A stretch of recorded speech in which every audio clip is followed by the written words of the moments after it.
പിതാവായ ദൈവമേ, പുതിയൊരു ദിവസം അങ്ങ് ഞങ്ങൾക്ക് നൽകിയതിനെ ഓർത്ത് ഞങ്ങൾ നന്ദി പറയുന്നു തമ്പുരാനെ. പരിശുദ്ധാത്മാവേ, അങ്ങ് ഞങ്ങളെ പരിശുദ്ധാത്മാവാൽ നിറയ്ക്കണമേ തമ്പുരാനെ. അപ്പ കൃപാലയം ഭവനവും ലോകം മുഴുവനും പരിശുദ്ധാത്മാവിന്റെ കൃപകളാൽ, ദാനങ്ങളാൽ, ബലങ്ങളാൽ നിറയ്ക്കണമേ.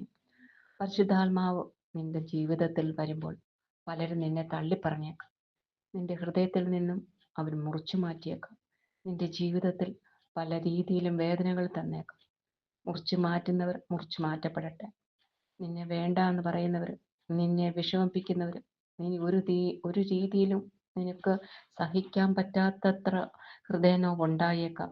പക്ഷേ നീ ഇനി ഒരിക്കലും വിഷമിക്കണ്ട. കാരണം ആ നശിച്ചെടുത്തെന്ന്, ആ മുറിച്ചു മാറ്റിയെടുത്തെന്ന്, ആ ഉണങ്ങിയെടുത്തെന്ന് കർത്താവ് നിന്നെ പൊട്ടിമുളപ്പിക്കും.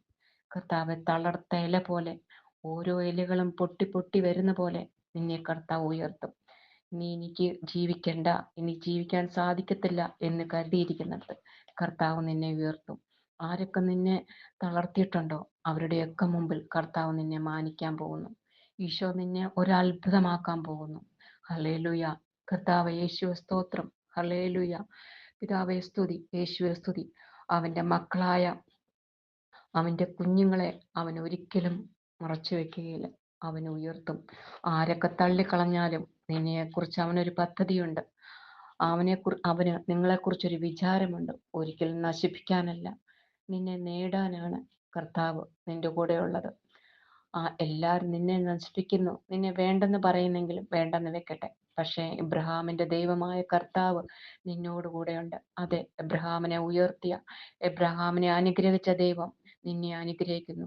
ഈ നിമിഷം ദാനിയേലിനെ സിംഹക്കൊടിയിൽ നിന്ന് ഉയർത്തിയ ദൈവം നിന്നെ രക്ഷിക്കും.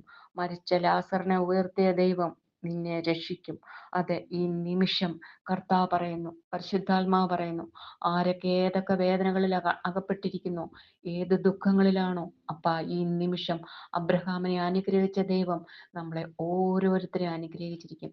ഈ പ്രാർത്ഥന കേൾക്കുന്ന ഏത് നിമിഷം, വിവാഹമാണോ, ജോലി തടസ്സമാണോ, സാമ്പത്തിക ബുദ്ധിമുട്ടാണോ, കാർ വാങ്ങണോ, വീട് മേടിക്കണമോ, അപ്പ മത്തായി 28:1-2-3 എന്നും വായിക്കുക.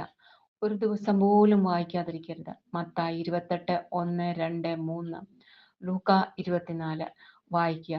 ഈശോ അപ്പം നിങ്ങളുടെ കൂടെ ഉണ്ടായിരിക്കും, നിങ്ങളുടെ ഭവനത്തിലുണ്ടായിരിക്കും. നിങ്ങൾ അത്ഭുതം കാണും, നിങ്ങൾ സാക്ഷിയായി മാറും. ഇത് യേശുവിന്റെ വാക്കാണ്, ഇത് യേശുവിന്റെ നാമമാണ്. യേശു മഹത്വപ്പെടുത്തുന്നു. യേശുപ്പ, അങ്ങ് ഞാൻ മഹത്വപ്പെടുത്തുന്നത് തമ്പുരാനെ. ഈ പ്രാർത്ഥന ആരൊക്കെ ഏത് നിമിഷം കേൾക്കുന്നു, അപ്പ ലോകം മുഴുവനും കേൾക്കുമ്പോഴും തമ്പുരാനെ ഈ വാക്ക് ലൂക്കാ എഴുതിയ സുവിശേഷത്തോട് ചേർത്ത് വെക്കുന്നു. അവരുടെ ജീവിതത്തിൽ ഇറങ്ങിച്ചെന്ന് അവർക്ക് അത്ഭുതങ്ങളോ അടയാളങ്ങളോ അങ്ങ് കാണിച്ചു കൊടുക്കണേ. അവർക്ക് വലിയൊരു സാക്ഷിയായി മാറണേ പരിശുദ്ധാത്മാവേ. അവർക്ക് വലിയൊരു സാക്ഷിയായി മാറണേ തമ്പുരാനെ. ഈ നിമിഷം ആമേൻ പറഞ്ഞത് സ്വീകരിക്കുക. ആമേൻ, ആമേൻ പറഞ്ഞത് നിങ്ങൾ സ്വീകരിക്കുക. ആരൊക്കെ കേൾക്കുന്നോ ഈ പ്രാർത്ഥന നിസ്സാരമായി തള്ളിക്കളയല്ല. പരിശുദ്ധാത്മാവ് പറയുന്നു, നീ കേൾക്കുന്ന നിമിഷം ആ ദിവസം വന്ന് അടുത്തു കഴിഞ്ഞു. ആ ദിവസം നീ അനുഗ്രഹിക്കപ്പെടുന്നതായിരിക്കും. ഈ നിമിഷത്തെ ഓർത്ത് നന്ദി പറയുന്നു. പിതാവിനും പുത്രനും പരിശുദ്ധാത്മാവിനും നാമത്തിൽ സ്തുതിയായിരിക്കണമേ.